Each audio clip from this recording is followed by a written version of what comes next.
Muito bem. Queridos amigos, irmãos, companheiros, boa noite para todos. Os nossos companheiros que se encontram à distância, que nos acompanham através do blog, os nossos companheiros da Rede Amigo Espírita, enfim, que esse momento todos nós possamos nos envolver nas vibrações serenas da fraternidade, que é a dinâmica do amor nesses momentos, que inclusive facilitam a possibilidade de intercambiarmos com os nossos amigos espirituais de uma forma mais efetiva, aonde as nossas sensibilidades vão sendo trabalhadas para que esse momento seja um instante de uma comunhão de bênçãos, para que todos nós nos fortaleçamos, para que todos nós encontramos o bálsamo para as nossas dores, para que todos nós possamos encontrar aquele conteúdo informativo, aquele toque que venha nos induzir à prática do bem, e que acima de tudo o amor possa nos alimentar um pouco mais nesse momento. E que ao término do nosso encontro, nos sintamos em paz, felizes por podermos participar do banquete oferecido por Jesus, através dos seus prepostos, que trabalham de uma forma tão significativa em pró do crescimento, da evolução da humanidade. Que esta reunião signifique, então, aquele momento que estaremos juntos com Jesus aos tempos da Galileia, quando aqui Ele esteve conosco para nos ensinar o caminho, a verdade e a plenitude da vida. Muito obrigado a todos. O nosso trabalho, como vocês sabem, é um trabalho de um estudo singelo, despretensioso, aonde nós convidamos a todos para participarem, com as perguntas, com as ponderações. Vocês sabem que aqui tem uma proibição, que é fazer pergunta difícil, mas as perguntas devem serem trabalhadas pelo grupo. Os nossos amigos que estão à distância, que possam encaminhar para a sala falando Espiritismo na Rede Amigo as perguntas, que serão trazidas por nós, pelos nossos companheiros que estão aqui na técnica, e também pode ser enviadas as perguntas através do e-mail feacminas@terra.com.br. E por fim, aqueles que quiserem assistir o estudo depois, se Deus quiser, a partir de segunda-feira, se a gente der conta, ele já vai estar disponível na internet. A gente costuma conseguir no sábado, mas o esforço é um tanto quanto hercúleo para a gente dar conta. Mas na segunda-feira, garantido que o estudo vai estar lá. Não é isso, dona Mirtz? O estudo de quarta do Evangelho já está lá, viu? Gente, o nosso trabalho é em torno do Livro dos Espíritos, que é a obra básica da doutrina espírita, livro que foi editado em Paris, 18 de abril de 1857. Ele é dividido em 4 partes. A primeira parte, os aspectos filosóficos. A segunda parte, aquele estudo magnânimo sobre a área científica da doutrina espírita, que depois redundou no Livro dos Médiuns. A terceira parte, um estudo das leis morais, que tem como base os 10 mandamentos mosaicos, onde nós vamos estudar a lei de justiça, de amor, de caridade, da perfeição moral, que depois redundou no Evangelho segundo o Espiritismo, que é uma obra que ano que vem vai estar completando mais um aniversário, e a gente vai estar fazendo muita festa, né, Cláudio? Muitos eventos no movimento espírita, porque esse ano as festas do movimento espírita em torno do livro Paulo e Estevão, essa obra psicografada pelo Chico, que está se completando 70 anos. E a quarta e última parte do Livro dos Espíritos, que trata das consequências da aplicação ou não de todo o conteúdo do aprendizado da vida, das penas e gozos futuros, que Allan Kardec depois replicou, dinamizou, trazendo o livro O Céu e o Inferno. Eu não falei da primeira parte, né, que Allan Kardec trouxe para nós, o livro A Gênese. Ok? Opa, vamos lá. Segunda parte, nós estamos estudando o capítulo 4, intitulado Agora os Encarnados. Pluralidade das existências. Ah, porque só os espíritos que responderam. Vamos lá. E nós estamos trabalhando o capítulo 4, que é dentro do tópico semelhanças físicas e morais. Semana passada, aliás, por 4 semanas nós trabalhamos da questão 203 a 206, parentesco e filiação. Nós não vamos ler a questão anterior, porque o estudo de hoje ele já está bem conectado com as questões passadas, ok? Então vamos lá. Semelhanças físicas e morais. Questão 207. Uma dica. É bom trazer o livro dos Espíritos para a gente estudar juntos.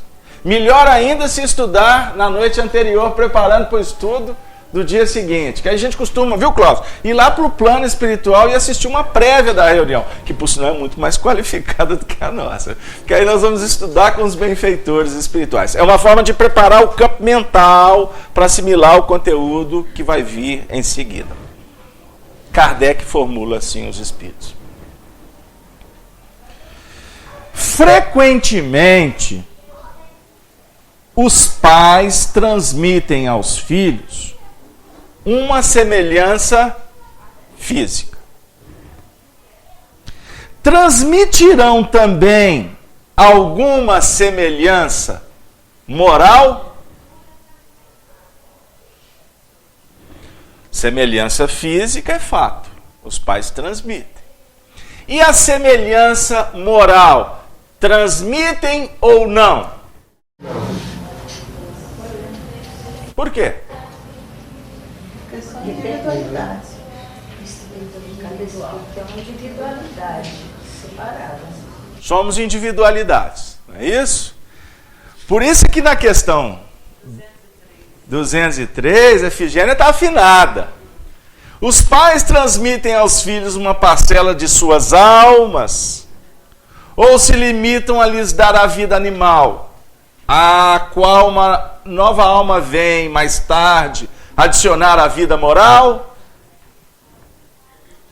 Somente a vida animal, pois a alma é indivisível. Isso é ponto básico para a gente continuar o estudo. Vamos ler a resposta. Não, pois tem almas ou espíritos diferentes. O corpo procede do corpo, mas o espírito não procede do espírito. Entre os descendentes das raças, há apenas consanguinidade. Mas de onde vêm as semelhanças morais que algumas vezes se notam entre pais e filhos? É 207A. São espíritos simpáticos. A senhora colou, dona Mirtz? Não, né? Está respondendo porque o coração está dizendo. Porque doutrina espírita não decoreba, não. Doutrina espírita, não devemos ficar presos na letra, que a letra mata. Aliás, afirmavam os estudiosos aqui de Belo Horizonte, como Leão Zalho, Honório, que a gente aprende a doutrina espírita não é na letra. É o que está por trás da letra. Vamos refletir sobre isso. Então, dona Mirtz não colou não, né, dona Mirtz? De onde vêm as semelhanças morais que algumas vezes se notam entre pais e filhos, Cláudio? São espíritos simpáticos. Atraídos pela semelhança, ou Noleto aqui traduziu como similitude de suas inclinações. Pode falar, Efigênia. É daí que vem aquela questão da sintonia, né? Por isso que tem as famílias. Muito bem lembrado. Capítulo 14 do Evangelho segundo o Espiritismo. A parentela corporal, a parentela espiritual. A parentela espiritual, nos reunimos pelo diapasão da afinidade. Quando há afinidade, se estabelece sintonia. Então, através da sintonia, nós nos intercambiamos. Então, quanto mais afinidade, mais fácil a comunicação. Mais intercâmbio vibracional, energético. Entendeu? Mas nós, como ensina Emmanuel no capítulo, no livro Pensamento e Vida, vivemos num mundo de interdependência, dependemos uns dos outros. Mas também vivemos num mundo de repercussão. Porque a alma, operando no campo da dinâmica da vida, nós estamos o tempo todo assimilando e desassimilando o que nos visita, em termos vibratórios, em termos de ondas mentais, em termos de sentimentos que nos chegam, ok? Então, quando uma alma tem uma ligação com a outra, e essa ligação é por força de trabalho, por experiências arregimentadas juntas, e é por isso que se estabelece a afinidade, o intercâmbio entre elas é mais fácil. Por exemplo, o médium, aquele que tem sensibilidade, ele tem uma capacidade de registrar uma onda mental com muito mais amplitude dinâmica de um coração que ele tem mais afinidade do que um outro que ele não tem tanta afinidade. Entendeu? Então, voltando. Então, em nível de intercâmbio, de interação, dentro dos planos da família, nós temos aquela condição de viver com almas que são afins, mas a providência divina também nos oferece a oportunidade de conviver com aquelas almas que nós não temos tanta afinidade. Ou, em alguns casos, afinidade nenhuma. Por quê? Precisamos de aprender a lidar com as diversas faixas, com as diversas ondas, com as diversas frequências, como se fosse um receptor de um rádio. Ok? A nossa antena ela tem que estar pronta para registrar e que a nossa dinâmica mental aprendermos a selecionar aquelas ondas que têm a ver com o nosso processo de crescimento e selecionar aquelas outras que não fazem mais parte ou que não necessariamente nos auxiliam nesse contexto de vida. Mas que volta é essa, Carlos Alberto? Tudo isso porque vocês falaram que há a parentela corporal e a parentela espiritual. Então, dentro do mecanismo que é gerenciado pelos representantes do Cristo na nossa vida, nós vamos trabalhando para o nosso crescimento. E à medida em que você opera em nível do crescimento pessoal, convivendo com os demais, sejam afins ou não, nós estamos apresentando o nosso aprendizado. Nós estamos apresentando as nossas dificuldades, como aquele que está comigo também.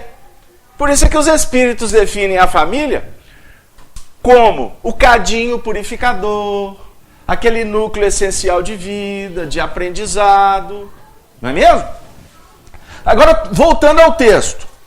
Dentro destas condições, as famílias vão se estabelecendo pelo diapasão das afinidades. E quando eu falo afinidade, não é só afinidade de sentimentos, né? Há afinidades, por exemplo, de ideais, né? De propósitos, não é mesmo?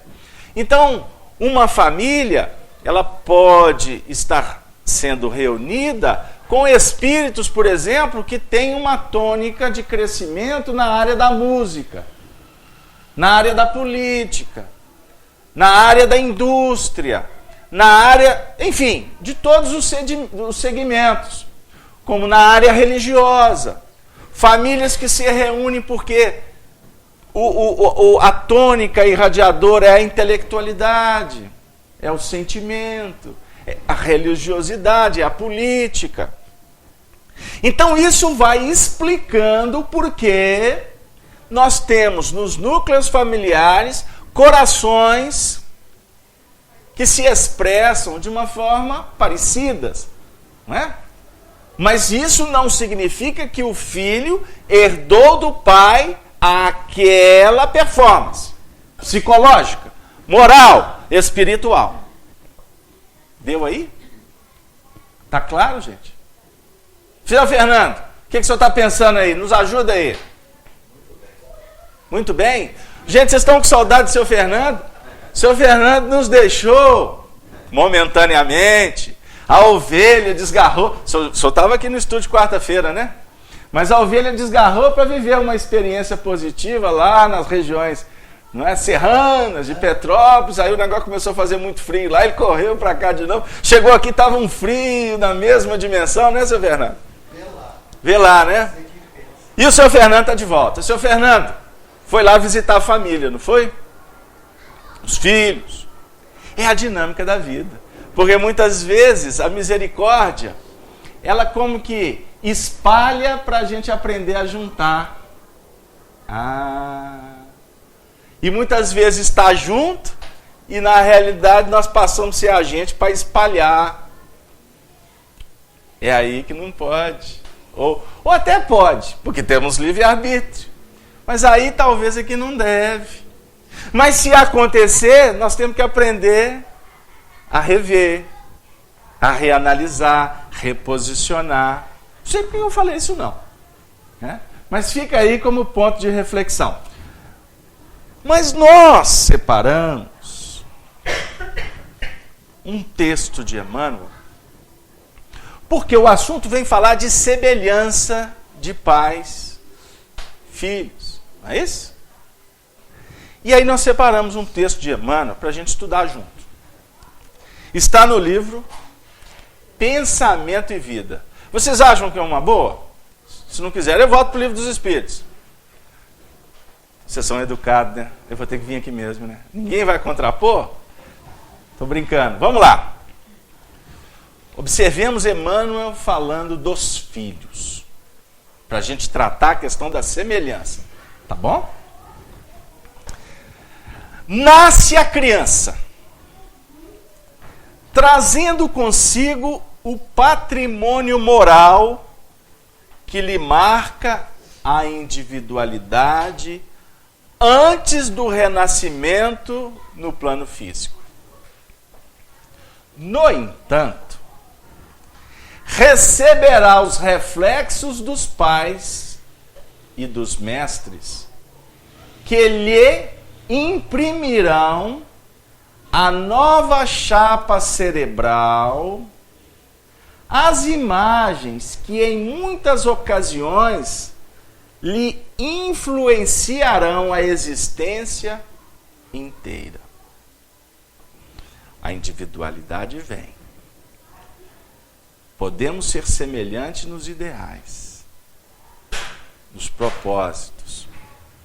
Mas o assunto aqui já começa a trazer aspectos da nossa responsabilidade quanto a receber os filhos para auxiliar no processo da educação dos mesmos.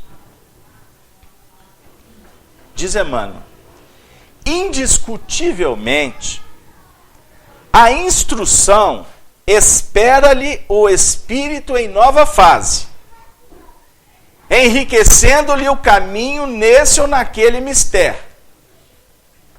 Contudo, importa reconhecer que a palavra escrita, em confronto com a palavra falada ou com o exemplo direto, revela poderes de repercussão menos vivos, mormente quando torturada entre os preconceitos da forma gramatical. Vou chegar lá. É que a voz e a ação prática jazem impregnadas de magnetismo indutivo, que se desprende da reflexão imediata, operando significativas transformações para o bem ou para o mal, segundo a natureza que lhes personaliza as manifestações. Está terminando. As crianças confiadas na terra ao nosso zelo são portadoras de aparelhagem neurocerebral completamente nova em sua estrutura orgânica. A afeição de uma câmera fotográfica devidamente habilitada a recolher impressões. A objetiva da câmera,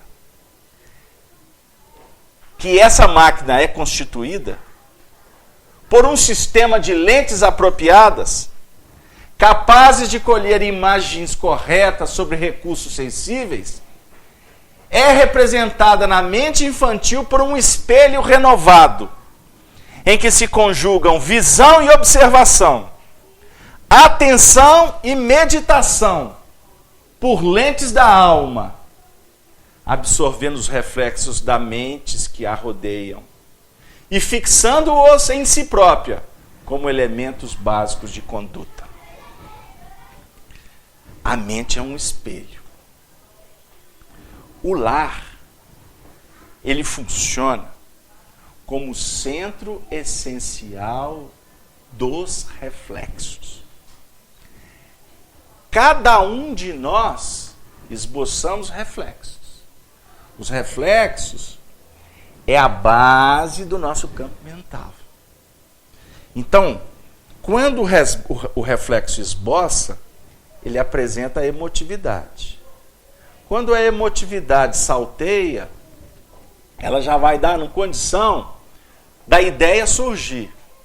A ideia plasmada, ela vai anteceder as atitudes, as palavras e as ações. O reflexo, ele foi construído, ele foi arquivado através do tempo, das experiências, das injunções, do relacionamento, das vivências.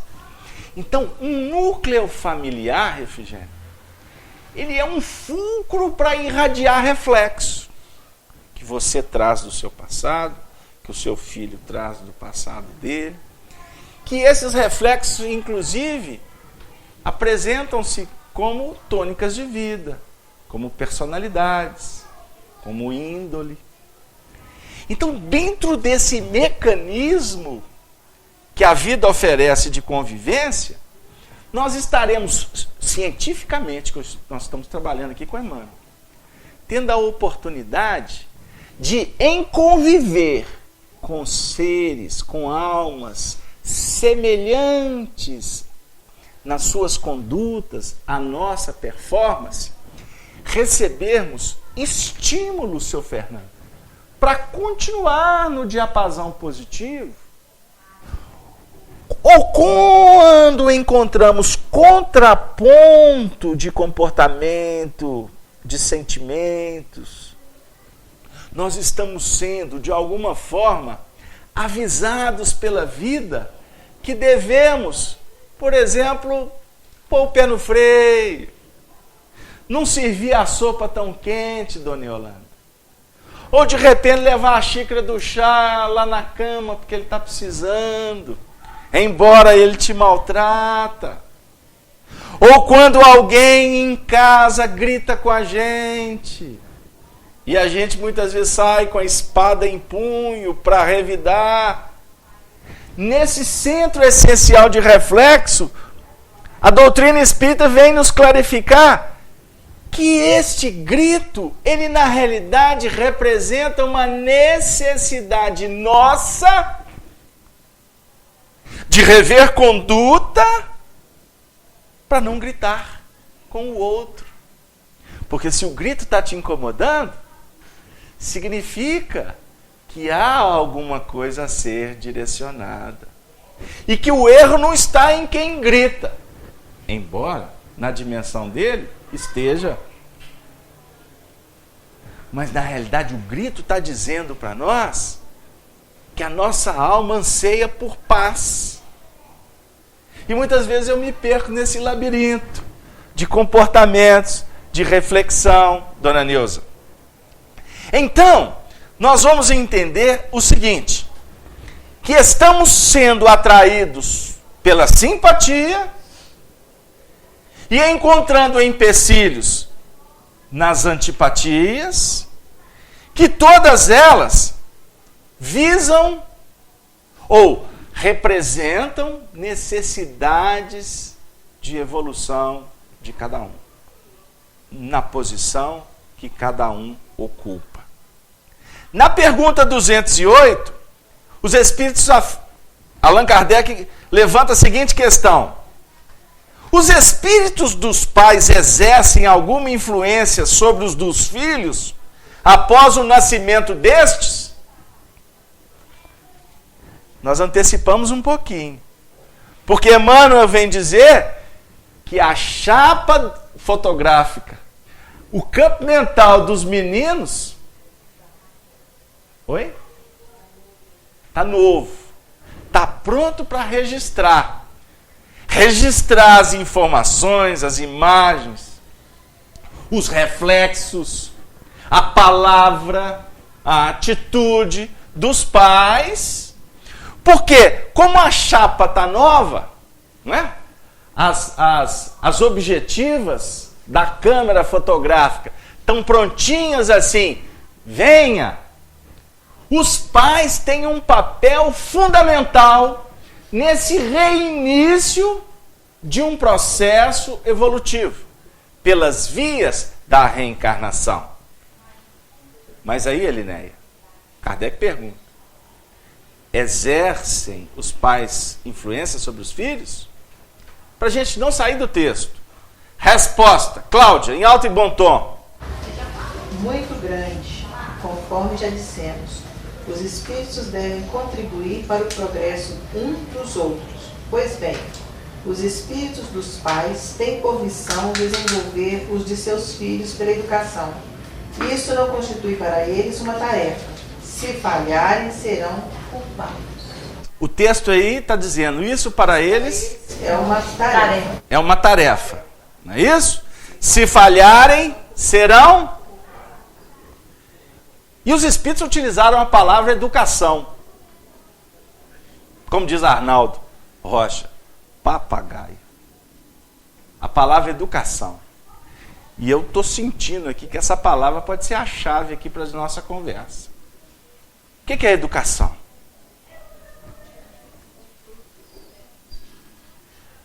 Questão 685 do Livro dos Espíritos, A. Kardec define que a educação é um conjunto de hábitos adquiridos. Conjunto de hábitos adquiridos. Que vão instaurar, que vão formar caracteres. Allan Kardec, importante lembrarmos, ele era discípulo de Pestalozzi, considerado por alguns o pai da Escola Nova. Aquele que trouxe, que desenvolveu aspectos da educação que é pautada no amor. Pestalozzi definia que a arte da educação, ela perpassa 3 fundamentos. A trilogia aqui, o número 3, das iniciações lá de trás, que é a base da doutrina espírita. Filosofia, ciência, religião, não é? Deus, Espírito, matéria, Pai, Filho e Espírito, que a igreja adequou como Espírito Santo, são pontos, não é? O número 1, a lei de unidade, base da evolução planetária. E disse Deus, a unidade, haja luz. Aí nós vamos para a dualidade. dualidade. É a ciência. É o número 2. São os contrapontos. É o dia e a noite. Hein? É o homem e a mulher. É o macho e a fêmea. É Deus e Mamon. Hein? Magnetismo, eletricidade. Pensamento é matéria, como define Emmanuel, eletromagnética. Hein? São pontos. O momento de analisar e o tempo de operar. Alto e baixo. Hein? São pontos. Na nossa intimidade, o positivo e o negativo. E a trindade, ou o número 3, que é a dinâmica da construção espiritual. Por isso é que Jesus é aquele que desce, mas ele tem que voltar. O Filho do Homem. São pontos, tá, gente? Não é pra gente, nós não estamos fazendo estudo de numerologia, não. Mas para definir o seguinte, que Pestalozzi pautava a trilogia da educação como educar a mente. Formação do homem. Hein? Mas educar o coração é a dinâmica do amor. Mas para isso, você tem que educar as mãos, que é trabalhar o simbolismo aqui da sensibilidade. A definir que o que você assimila por um processo de indução, você tem que colocar em prática. São as mãos. Se você não educar as mãos, você não fixa o caractere. É o que Tiago apresenta para nós na sua carta universal. A fé sem obras é morta. Se o que nós estudamos aqui de evangelho e doutrina espírita, se ele não for operado, fecha o livro. Vai perder. Vai perder. Deu? Se você não colocar a mão na massa, você não trabalha o gosto pelo trabalho. A gente costuma, quando estamos falando aqui das boas ações, a gente define assim, tem aspectos da vida que não tem jeito de contar. É só quem vive que sabe. Não tem essa história? Então não existe no mundo, um prêmio maior do que um vai com Deus, Deus te pague. Não é? Aquele reconhecimento que brota das expressões legítimas e autênticas de um coração que foi acolhido. Ele jamais vai esquecer. Ele pode ser ingrato por um instante, mas um dia ele lembra. Agora, o grande lance não é a expressão da gratidão dele. O grande movimento do espírito no processo da evolução é ele poder fazer. Porque você fazendo que você vai adquirindo habilidade. Né, Clóvis? O Clóvis, eu fico vendo ele nas habilidades de trabalho dele. Eu falo assim, ô Clóvis, Jesus toma conta, né? Eu fico olhando para você assim, no bom sentido, eu fico com inveja. Que habilidade aqui e tal. Ele trabalha de uma forma muito exuberante na área dele, que eu não vou contar qual, né? Porque senão fica antiética. Mas eu observo. Aí eu falo assim, Clóvis, mas é muita encarnação. Muita encarnação subindo no telhado, né, Clóvis? Ele acende luz hoje, mas assim, foi muita luz que você apagou. Mas é habilidade, isso é conquista. Isso é conquista. A traça não rói, ladrão não rouba. Agora vai chegar um momento que a espiritualidade fala assim, ó, agora nós vamos trabalhar em outro campo. Para que a gente tome gosto por outras matérias. Daqui a pouco nós vamos cuidar de flor. Eu, particularmente, se eu for cuidar delas agora, vai ser um problema, né, dona Yolanda? Aí a gente chama as jardineiras de Maria, cuida da rosinha ali. Mas nós estamos vibrando. E no momento em que tem alguém cuidando da rosa e a gente está vibrando pelo jardim, mentalmente, dona Mirtes, nós já estamos nos candidatando para fazer amanhã. Porque, e para quando fizermos ou iniciarmos o processo, não tenha dúvida que espinho vai cravar aqui toda hora. Porque não tem habilidade. Então a educação é um grande projeto que precisa, primeiro, da elaboração mental. Você quer esse projeto? Você quer abraçar essa ideia? Isso tem que partir daqui. Conjugado com o coração. Porque muitas vezes a razão, o Adão aqui está dizendo, Cláudia, isso é bom. Mas a Eva aqui está dizendo, não quero essa maçã. Entendeu? Agora, se o Adão apresentou, a Eva foi fertilizada pela ideia, que Adão e Eva é a positividade e a negatividade no sentido dinâmico das energias e dos propósitos na nossa intimidade.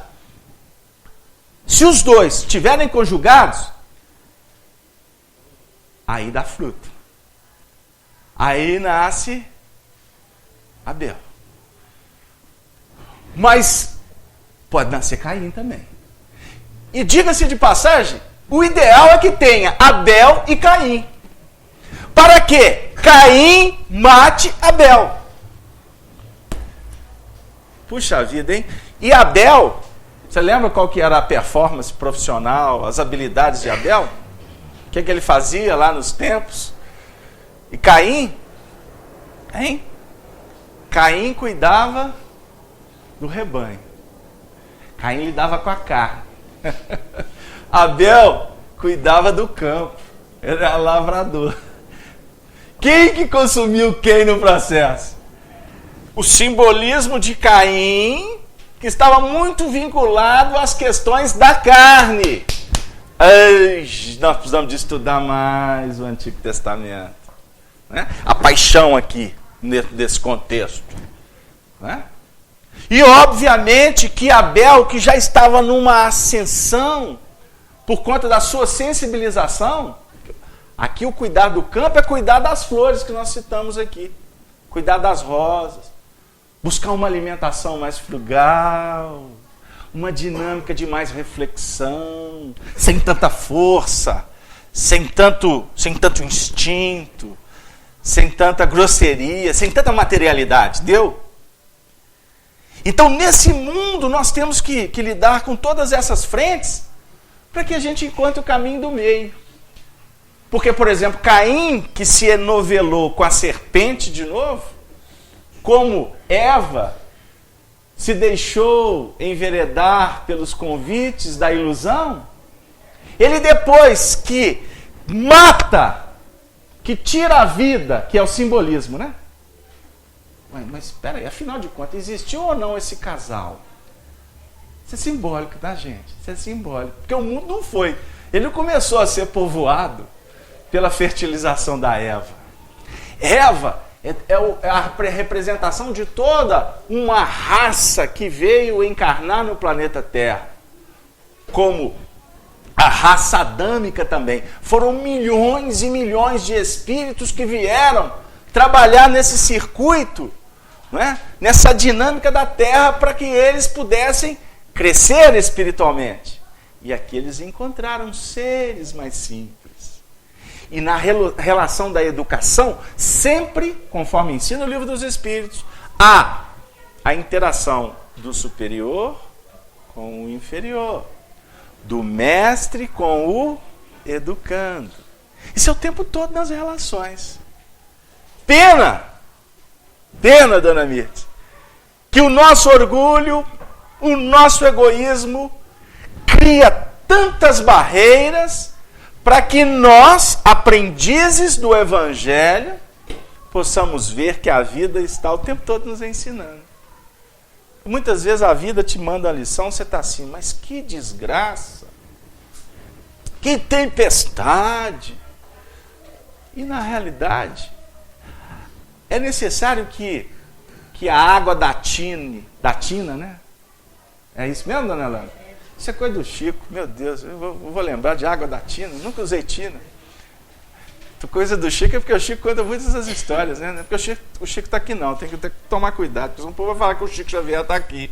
Né? Me manda para a fogueira amanhã, porque o Chico não pode ir em qualquer lugar. O Chico ocupa a galeria dos santos. Bom, vamos continuar. A água da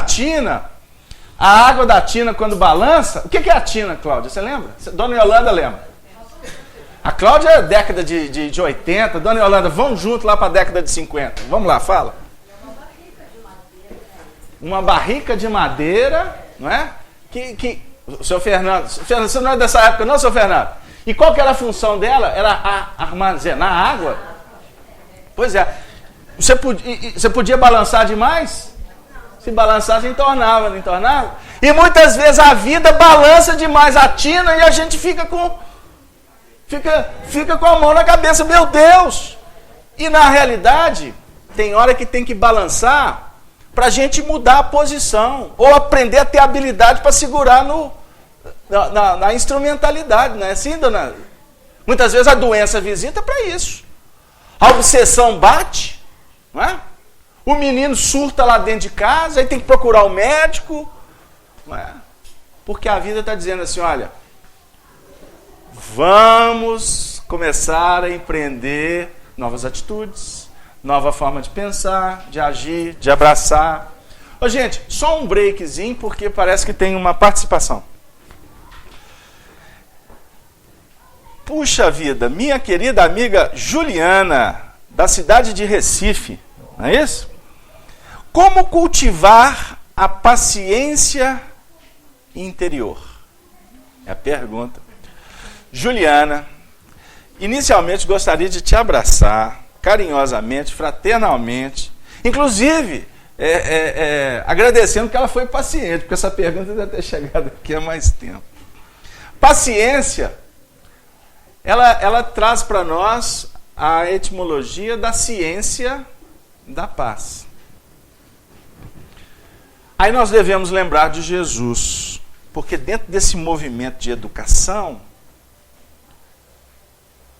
uma das virtudes que precisam ser cultivadas é a da paciência. Sabe por quê, Juliana? Nós temos aprendido que enquanto nós não aprendermos ou compreendermos e valorizar que devemos trabalhar no tempo de Deus, a vida para nós vai continuar um sufoco. O que é trabalhar no tempo de Deus, hein, Cláudia? É aguardar as coisas, aceitar. Aí, eu não perguntei errado. Tinha que ser para você. Na sabedoria egípcia, quais são aquele quaternário que a gente trabalha aqui de vez em quando? Lembrando que o espírito precisa de aprender. Ou melhor, esta ciência é para ser dinamizada. Saber, querer, ousar e calar. Querem que repete para anotar? Saber, querer, ousar e calar. O saber é a base da vida. A alma, ela tem sede do saber.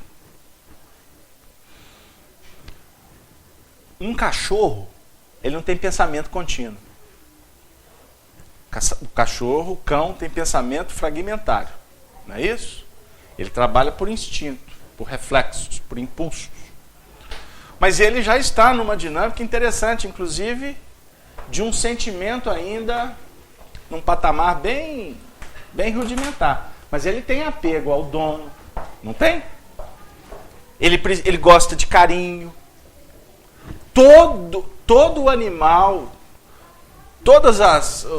todo o reino da natureza precisa de carinho.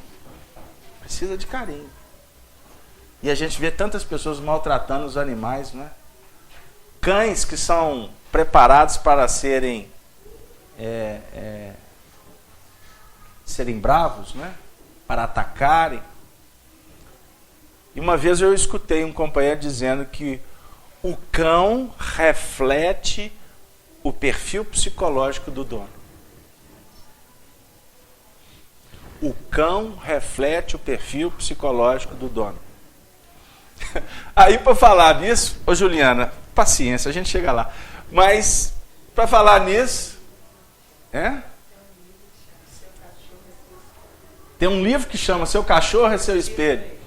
Mas eu ia lembrar, muito bem, bem colocado, mas eu ia lembrar, por exemplo, se o cão é o perfil psicológico do dono, eu estou lembrando aqui do Lorde. O Lorde foi o primeiro cachorro do Chico. Aí agora eu estou lembrando também do Brinquinho. E aquela cachorrada, aquela gataiada que o Chico teve a vida toda. Né? O Lorde, por exemplo, agora eu estou na época de Clóvis Tavares, José Xavier, lá para a década de 40. O Lorde, quando o Chico ia fazer o evangelho lá na casa dele, chegava no horário, 10 minutos antes, o Chico observava o Lorde entrando para dentro de casa e se posicionando debaixo da mesa onde que o Chico fazia o evangelho lá, porque ele ficava debaixo do pé do Chico e o Chico fazia um carinho nele a reunião inteira. E o Chico narrava para os amigos que muitas vezes ele via o cão, ele sentia as vibrações quando o cão se projetava em nível de uma alteração vibracional, efeito da prece. O cão, como que ele era tocado com a presença de determinados espíritos.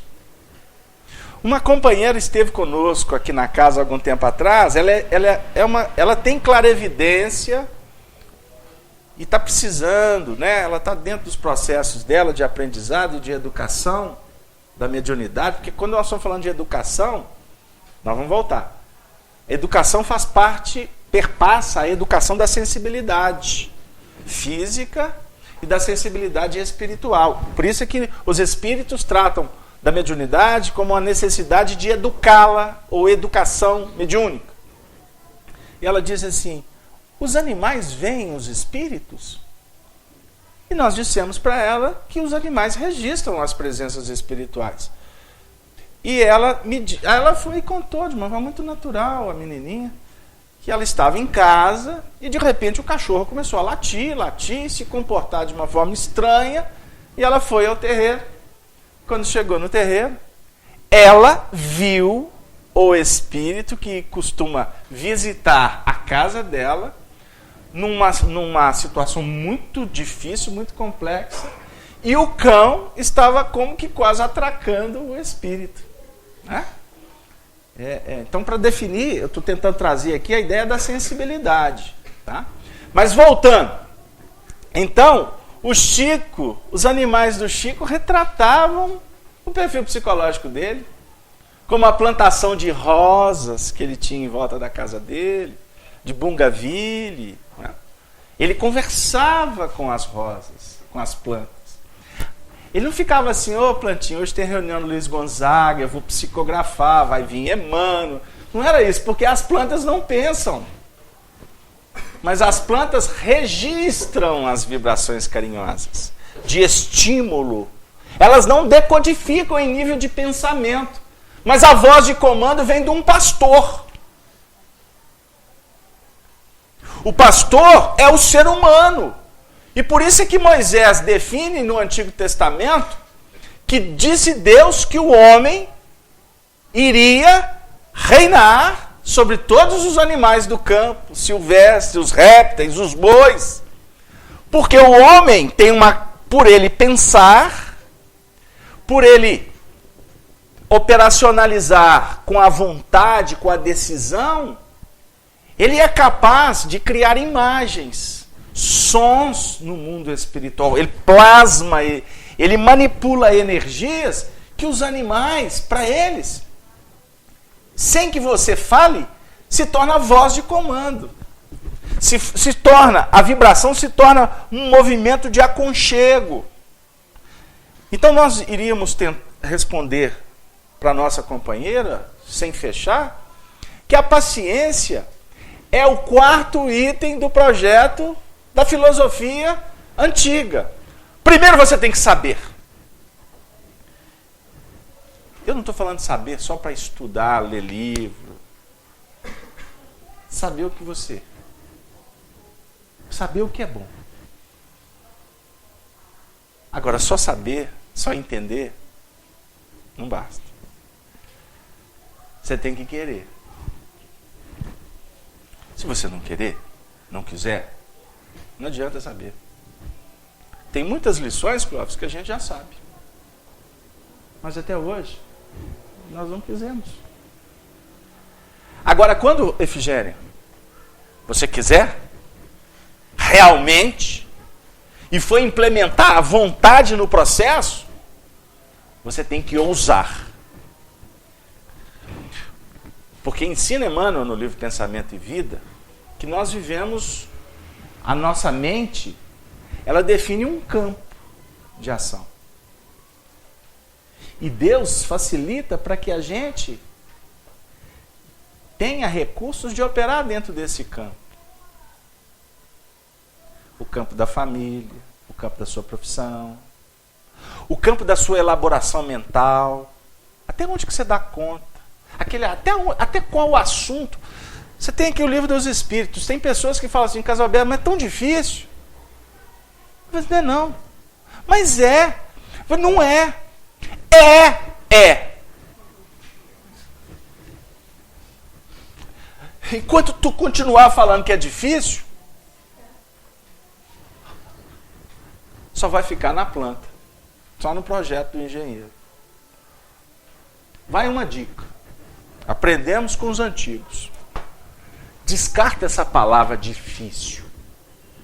Não afirme que é impossível. Porque afirma os antigos que impossível é Deus pecar, né? Não é isso? E o capeta rezar. Essa segunda parte eu não ia citar, não. Eu ia citar.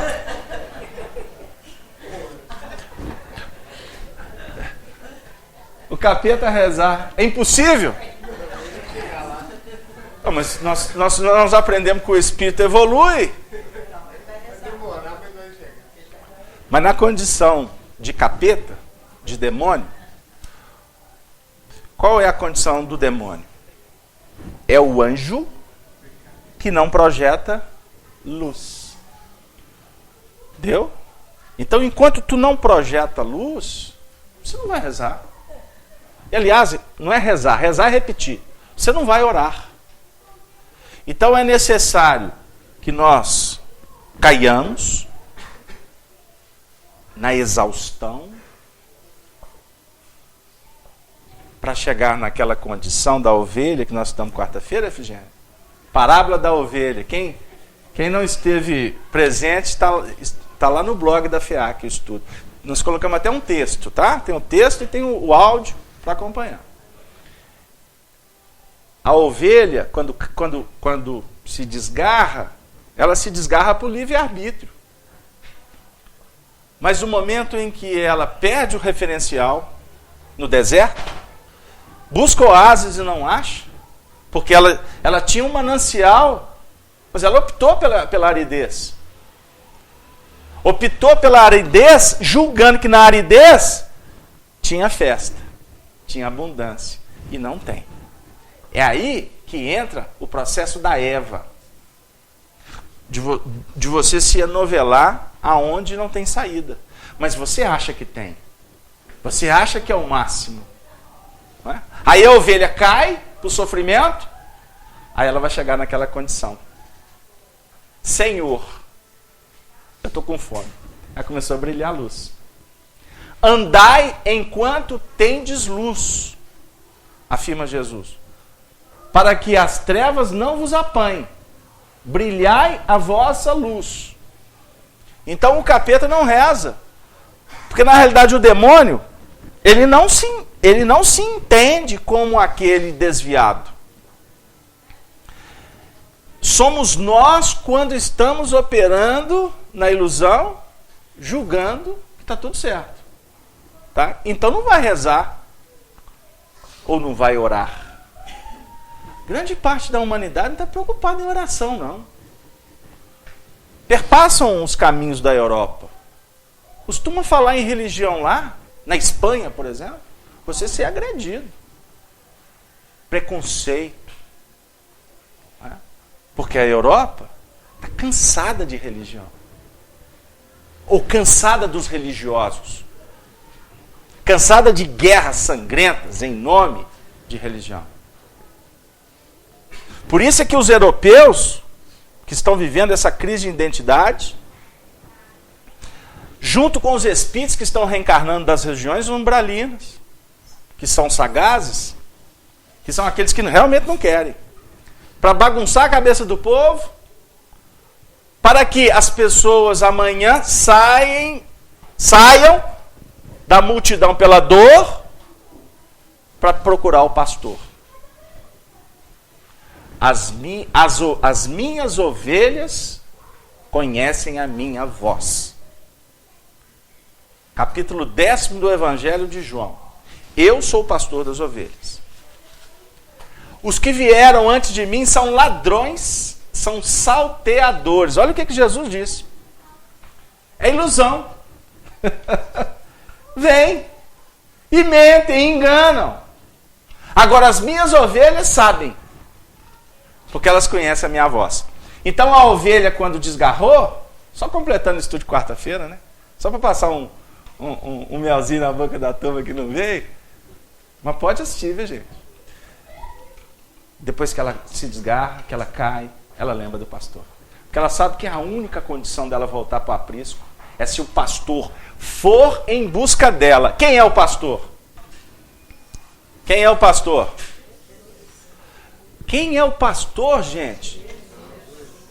Não, tá fraco. Quem é o pastor, dona Ana? Ah, Jesus amado. O povo, vocês estavam dormindo, vocês estavam aqui, vocês estavam no deserto, vocês viraram ovelha. Como é que foi essa dinâmica?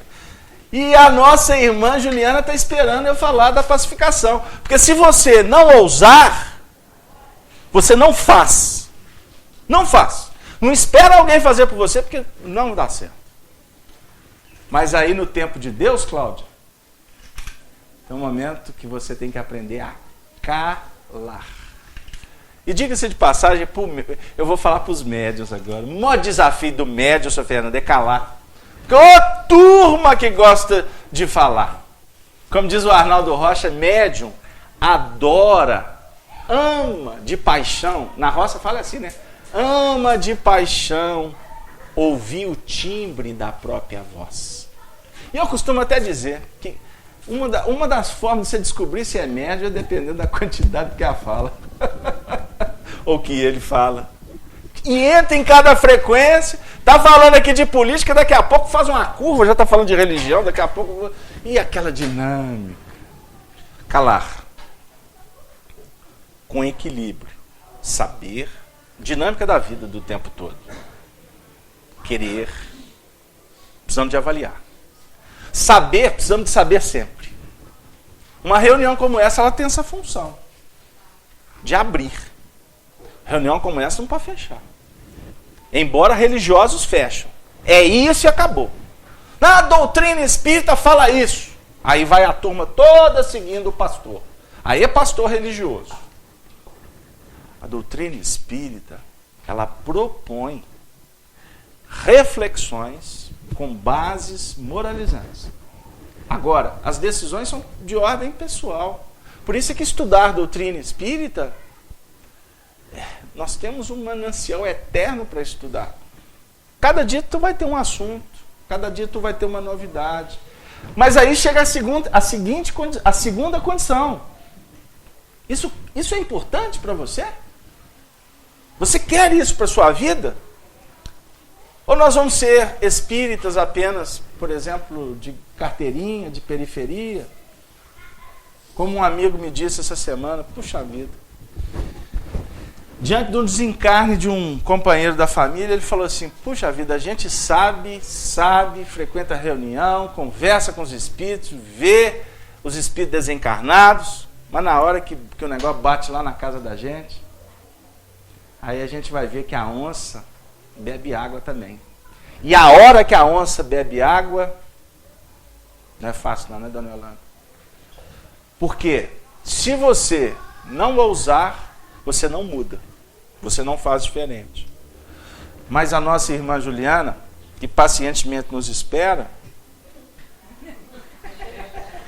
ela está lá em Recife. Tomara que ela esteja recebendo uma brisa do mar, né? Oi? Não, tá o Décio. Tá o Décio. Ah, o Décio! O Décio de Palmas, meu querido amigo Décio. Dá um abraço. Décio, um abraço para você, meu amigo. Nós estávamos juntos ontem. Porque às vezes nos parecemos tanto com os nossos pais. É o momento que a gente cala. Saber, querer, ousar e calar. Porque muitas vezes precisamos de ser parecidos com eles. Porque pela semelhança, pelo envolvimento, estou falando no âmbito psicológico, é importante para uma recomposição. Porque tem muitos filhos que são idênticos aos pais, em termos físicos, mas espiritualmente são tão diferentes. Se contrapõem, chegam a se atracar, chegam a se odiar. São parecidíssimos fisicamente. E em alguns casos, se atracam, têm dificuldade porque são parecidíssimos psicologicamente falando. Não tem uma história assim? São parecidos. Ninguém tem razão. Mas se a gente for avaliar, muitas vezes os comportamentos, eles estão no mesmo diapasão. Por isso é que não dá liga. Porque ninguém cede. Ninguém cede.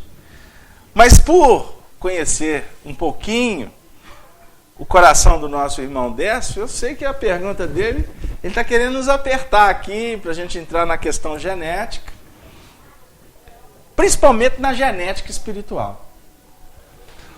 Porque quando nós estamos abraçados pelos nossos pais verdadeiramente, vibratoriamente, existem influências fantásticas em nível vibracional.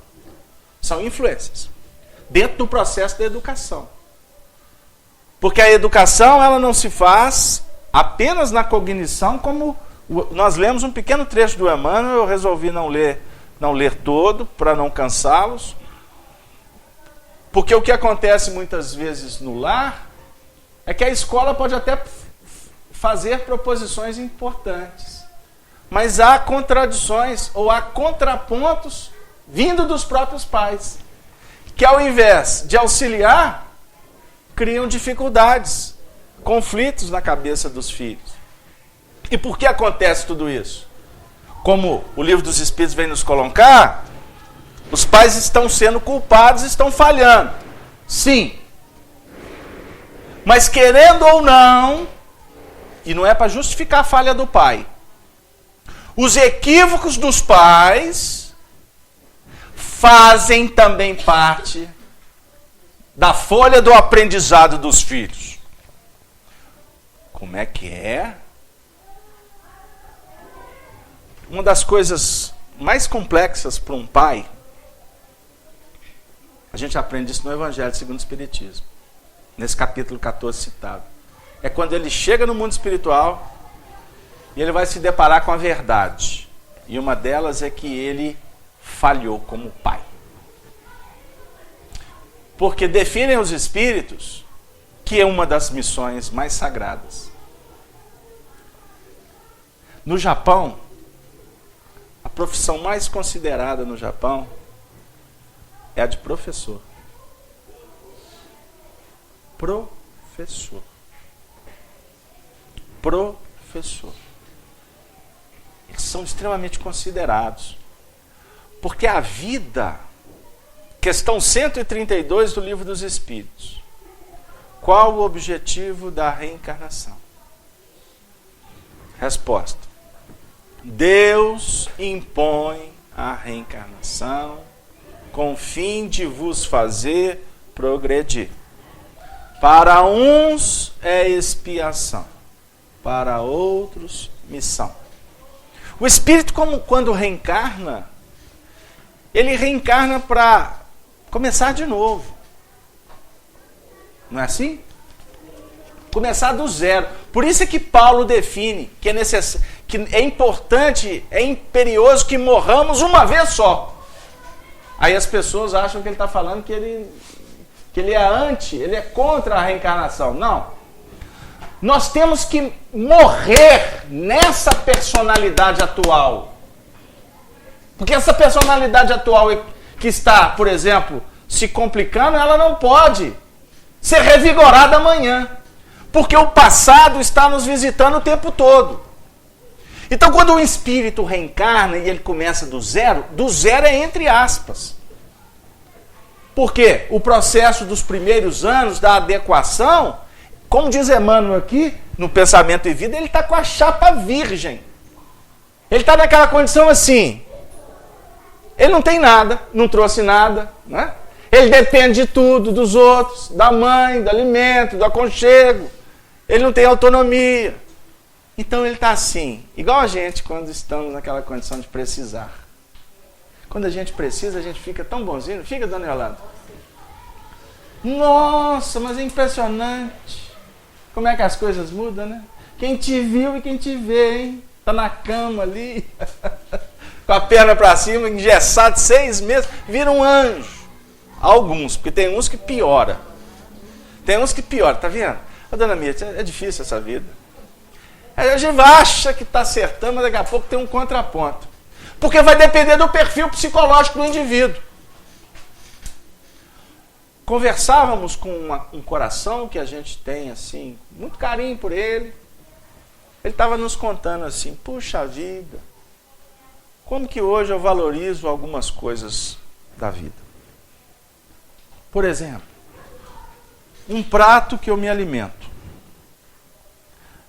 Aquela quantidade de comida que está no meu prato, quando eu estou servindo, aciona no mecanismo da minha memória aqueles tempos que eu passei fome. E eu coloco a comida no prato com uma alegria, ela é protestante. Eu dou glória a Deus quando eu estou colocando a comida no prato. E se eu errar na cota da quantidade, né?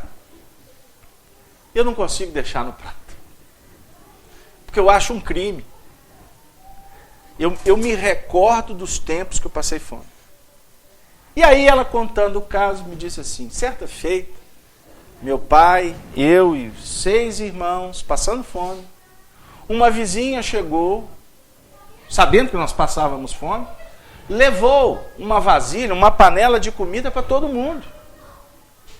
O meu pai recebeu a doação, a companheira foi embora, eles reuniu os filhos e a mãe na lata de lixo e jogou a comida toda fora.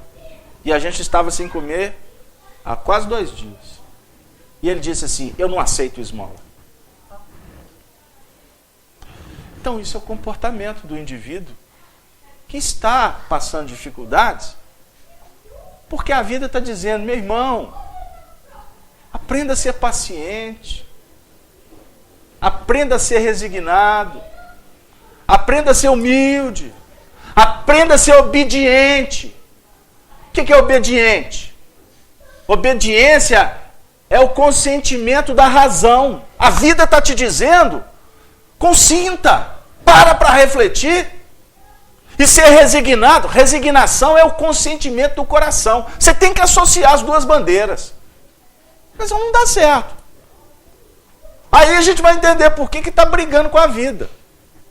Então o indivíduo reencarna, ele está naquela condição de pureza da alma para iniciar a partir de um processo educativo que ele está expectante de auxílio. Então, nós não podemos negligenciar a responsabilidade e a missão que nos foi confiada. Porque, por exemplo, nós vivemos isso. Cada um aqui tem sua história. Nos recordamos daqueles que foram educadores ou aqueles que nos induziram à deseducação ou à formação de caracteres complicados. Eu costumo dizer assim, você lembra daquela professorinha? Que saudade da professorinha. De quem é essa música? Ataúfo Alves, Jesus, que me ensinou o beabá. Onde está a Mariazinha? E aí vai.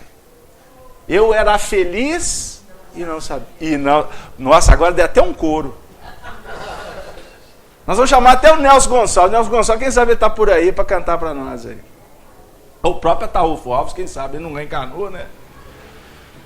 A professorinha ninguém esquece. Aquela que te ensinou o beabá. Como o Chico falava com tanto carinho da dona Rosália, que ensinou para ele o beabá, né? Que dava aula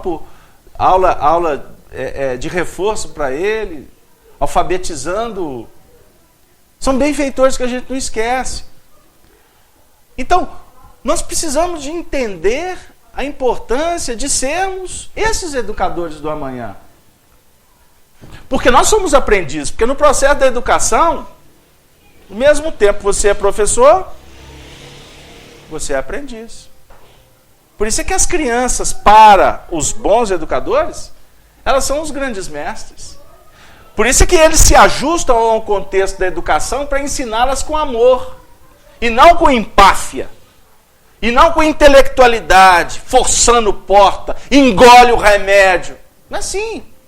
Porque tem pais, diz Emmanuel no livro Vida e Sexo, que tem pais que se infantilizam perante os filhos, querem tratá-los como adultos, e eles ainda são crianças. Enquanto outros querem tratar os filhos que são adultos como crianças. E vira um verdadeiro campeonato de disputa, quem sabe mais, quem pode mais. Não é isso o grande desafio nosso. Nós não podemos ser permissivos. Como pais, como educadores, precisamos de entender que existem limites, porque a vida impõe limites para a gente. Não impõe? Não existe limites? Uma reunião como essa, nós estamos dentro de um plano de muita disciplina. Embora nós já aderimos com tanto amor a um mecanismo funcional de uma reunião, que a gente esquece da disciplina. Não precisa da disciplina, não precisa da lei, precisa. Por quê? A gente já sabe como é que funciona. Não precisa. Por sinal, eu queria até fazer um convite para os espíritas para pensarem. Aqui na FEAC vocês não têm uma placa escrita assim: o silêncio é uma prece. O silêncio é uma prece. Todos nós sabemos que aqui, porque isso aqui é para despistar. Essa placa está dizendo assim: oh, gente, fica calado. Nós não precisamos disso.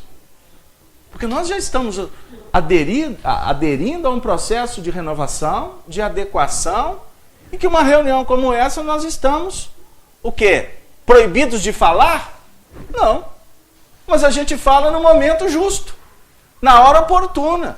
Por sinal, todos somos convidados a falar. Não é assim que funciona? Só que aqui a gente está fazendo um treinamento. Agora ele está falando, agora ela está perguntando, agora é ele, agora é o momento da prece. Porque lá na sociedade, no meio da bagunça, nós não podemos fazer bagunça. Porque a gente já teve 5 minutos de evangelho, vovó. Tem um netinho da senhora por aí. Eu nunca chamei a senhora de vovó, mas ela é a nossa vovó. Captaram? Nós estamos num processo de educação, de ajuste. Agora não é na base da força. Então por que a gente quer passar um buril de uma forma assintosa naqueles que estão conosco? Se não é assim que Deus opera conosco. Juliana, certa feita Emmanuel disse para Chico assim: enquanto na alegria dos homens, não, enquanto o homem sorrir, Deus o aguarda. Isso é transcendente. Não é que Deus seja paciente. As leis da vida são harmoniosas. Porque quando o religioso fala, está na mão de Deus, Deus quer assim, Deus perdoa. Isso tudo são frases religiosas que muitas vezes mascaram a ignorância do povo. Deus está muito acima de tudo isso. Deus não perdoa. Deus tem motivo para perdoar, seu Fernando? E nós temos motivo para perdoar? Não tem motivo, não. Aliás, tem um motivo. Tem um motivo. Sabe por quê? Qual que é o motivo? Porque na questão... vamos buscar a memória aqui. No Livro dos Espíritos, na questão na questão 886, quando Kardec pergunta aos Espíritos como que Deus entende a legítima caridade. Como é que é a caridade no mundo espiritual? A que os Espíritos respondem? Estão lembrados? Gente, o BIP. Esqueceram do BIP? Hein, Cláudio? Benevolência, indulgência e perdão. É o BIP. Lembra daquele equipamento que os médicos usavam? BIP? Você não era dessa época? Só era dessa época, senhor Fernando. Não veio falar não, porque o senhor era. Ô, senhor Fernando, é porque o seguinte, primeiro que nós estávamos com saudade do senhor, que o senhor nos abandonou, foi lá para Petrópolis. Né? O pessoal de Petrópolis, se tiver alguém de Petrópolis assistindo, seu Fernando. Vou falar seu sobrenome não, tá, seu Fernando? E segundo, porque eu só estou buscando apoio, seu Fernando, porque o senhor é uma pessoa experiente. Se a gente falar alguma bobagem, né? Mas é o BIP, benevolência, indulgência e perdão das ofensas. Processo da educação. Allan Kardec nos ensinando a importância de burilarmos a nós mesmos. Paulo de Tarso fala sobre a necessidade de fazer com que o homem novo nasça. O homem velho, no sentido das complexidades do passado, ele precisa de ser explorado. Nós precisamos de aprender com o homem velho. Nós precisamos de buscar o que o homem velho traz de bom, mas nós não podemos ficar enamorados com ele. Porque muitas vezes o homem velho ainda está nos vinculando às questões que não mais fazem parte do nosso processo evolucional. E por isso nós vamos entender o porquê de tanto sofrimento. Por que tanta dor? O sofrimento está na razão direta de ignorar. Capítulo 8 do Evangelho de João, versículo 32. Conhecereis a verdade, e a verdade vos libertará. À medida que a gente vai conhecendo, a gente vai aprendendo a ser humilde, a respeitar o limite do outro, a não invadir o espaço do outro, desejando para o outro o que gostaríamos que o outro desejasse para a gente, né? Ou fizesse para o outro, fizesse para nós. Essa é a dinâmica. Então, no capítulo 6 do Evangelho de Mateus, Jesus, Juliana, falei que a Juliana, eu estou achando que a Juliana fez um grande teste hoje de paciência, porque até agora a gente não atendeu com tanta eficiência. Mas Jesus diz para nós assim no capítulo 6 de Mateus: não ansiais pelo dia do amanhã. Não tema o dia do amanhã. Não ocupe a sua mente com o dia do amanhã. Basta o mal a cada dia. Olhai para os lírios do campo, né? Para as aves dos céus. Né? Elas se vestem com mais exuberância do que o próprio Salomão, o rei Salomão. Salomão que representa a sabedoria, a justiça. Ninguém está falando para a gente ser imprevidente, não preocupar com o futuro, não cuidar do futuro. Mas é necessário trabalhar a cada momento, a cada situação, com cada convite.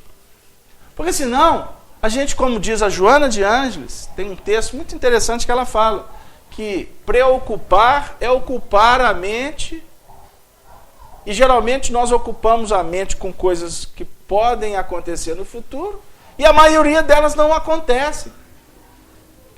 Quantas vezes você fica lá naquele nível de ansiedade? O que eu vou conversar com ele? Como é que eu faço? Etc, etc, etc. Aí na hora que você chega diante do fato, a pessoa... Oi, tudo bem? Aqui, ó, o cheque que você veio buscar. Você maquinou, arquitetou, não dormiu, porque preocupado ela não te dá o cheque. Você chegou lá, o cheque aqui, ó. Não quero cheque mais, não. Olha que bobagem. Não é, Cláudio? Então, assim, são pontos. Então, a ciência da paz, ela é um grande desafio nosso, que deve ser operacionalizado a cada instante, aprendendo a perdoar, aprendendo a esperar, descobrindo o momento de fazer, mas fazer sempre com bondade no coração. Não vai na força. Porque o meu reino, disse Jesus, não é desse mundo. Nós temos que conquistar o reino dos céus. Dos céus. E meus amigos, por tudo isso e pelos demais tesouros que nós não conhecemos ainda, nós gostaríamos de encaminhar para o final, para a interrupção do nosso trabalho, agradecendo a presença de todos, dos nossos amigos da rede Amigo Espírita, dos companheiros. Toninho assiste na casa dele toda sexta-feira com a Geralda. Eu fiquei de mandar um abraço para um casal muito querido da cidade de Jales, perto de Votuporanga, em São Paulo, que nos acolheu há pouco tempo, né? A Jane e o marido dela, Paulo, torcedor do Santos, né? O filho Vitor, um grande abraço carinhoso. E se Deus quiser, quem sabe ano que vem a gente vai conseguir voltar aí. E os demais companheiros, né, que estão com tanto carinho apoiando esse projeto. E para todos nós, então, nós gostaríamos de trazer como reflexão final um texto psicografado pelo nosso inesquecível e querido amigo Chico Xavier, no livro Falando a Terra, um texto intitulado Esperança. Foi ditado pelo espírito Viana de Carvalho.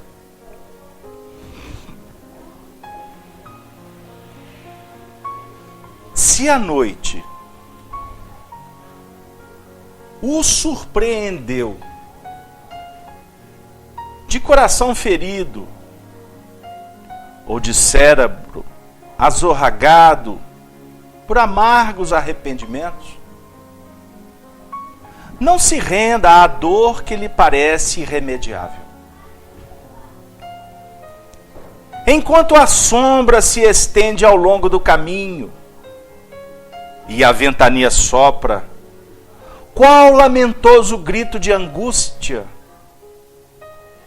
fite as estrelas que cintilam nas alturas e siga adiante ao encontro do novo dia. Não pode? Tremem-lhe os pés sobre o fardo da aflição?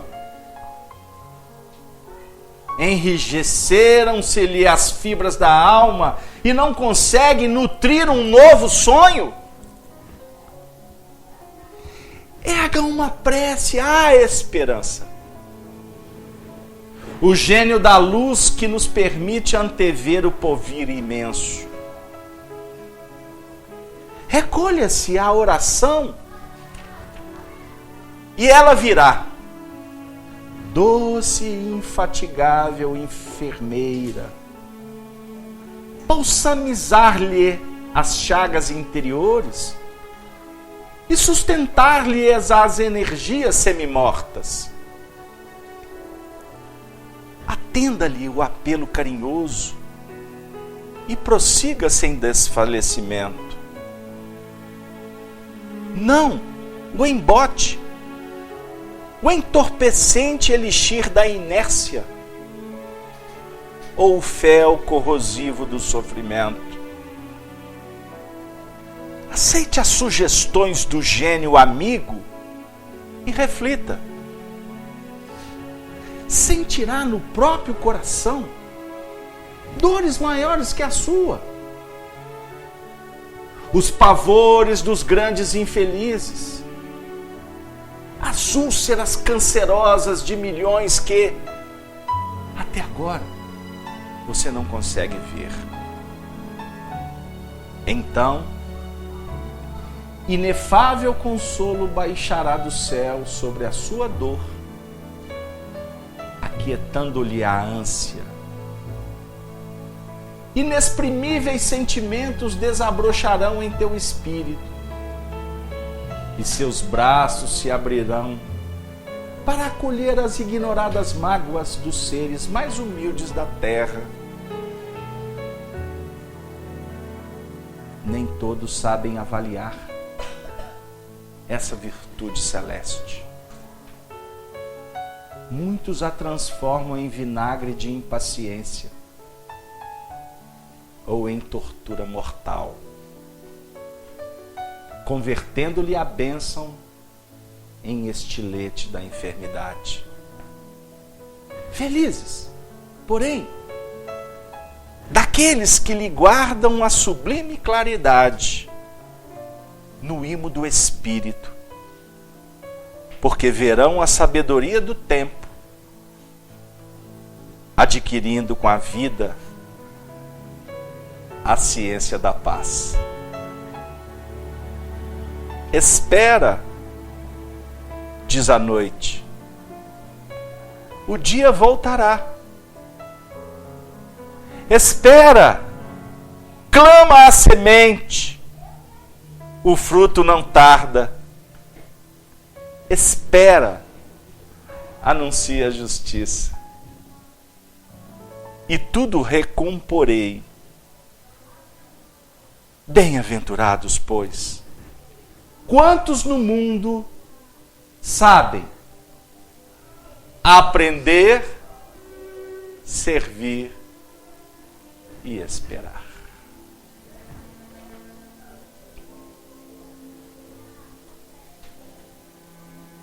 Aprender, servir e esperar. Querida Juliana, que bom que você esperou, porque a tua resposta estava reservada pelos Espíritos nessa lição luz.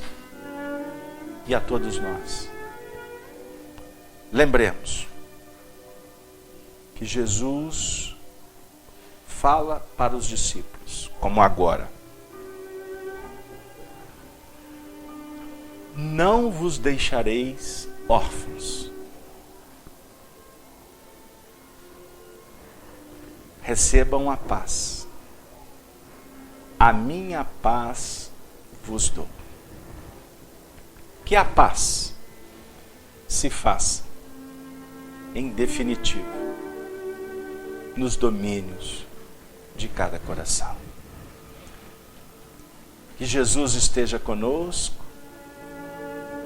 que Maria Santíssima, a veleira do bem, e esse cortejo imensurável de almas que se integram e que se entregam ao trabalho da difusão da doutrina espírita e do Evangelho, encontrem em cada um de nós os novos trabalhadores dos tempos de ouro da regeneração, que já se faz agora. Basta saber, querer, ousar e calar. Obrigado a Deus.